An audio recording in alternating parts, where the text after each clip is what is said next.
Balitang basketball mo na tayo mga tol.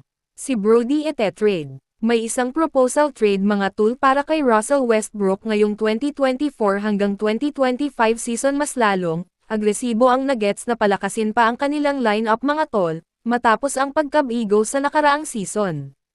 Pinapalakas ng Nuggets ang kanilang lineup at isa sa aksyon na gagawin nila ay i-trade nga si Russell Westbrook mga tol.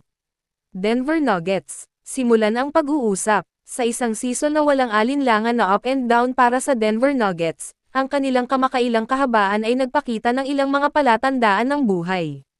Si Nikola Jokic ay nag-e-enjoy sa panibagong MVP-level season, na may average na career high na 32.3 puntos, 13.6 rebounds, nangunguna sa NBA sa nakaraang season at 10.2 assists.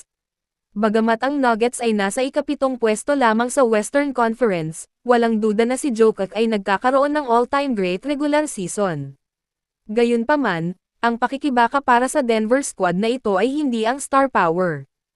Ang core ni na Jokic, Jamal Murray, Michael Porter Jr., at Aaron Gordon ay gagawa, bagamat ang lalim na ng lineup ng Nuggets, subalit hindi ito sapat para makapag-champion ulit dahil sa lakas ng mga team sa West. Gayunpaman, ay lubhang nabawasan sa nakalipas na ilang mga panahon, mukhang hindi handa ang Denver Nuggets sa pag-trade kay Kentavious Caldwell-Pope, hindi nagbunga ang naging trade ng Denver kay Christian Braun para palitan ang 3-point shooting ni KCP.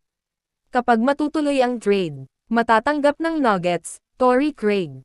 Matatanggap ng Celtics, Russell Westbrook.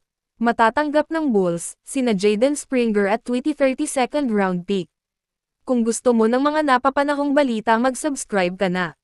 Kilala si Torrey Craig, na isang veteranong may kartada na 35.4% puntos mula sa tres, sa kabila ng magandang laro ni Westbrook na may 11.3 puntos, 4.0 rebound at may 6.4 na assistant per game. Malayo siya sa pagiging sharpshooter na kailangan ng Nuggets, dahil malaki pangangailangan ng Nuggets lalong-lalo na sa Rainbow area, dahil ang Denver ay may 38.2% sa Rainbow area at may 30.5 3-point attempts per game lamang. Napakababayan mga tol, kaya ganun na lang kadis-dedo na magkaroon ng pagbabago sa kanilang kupunan. TSI Torrey Craig naman ay may 38.9% sa kanyang 3-point sa bawat laro. Sa kasamaang palad, si Craig ay naglaro lamang ng 6 na laro sa taong ito.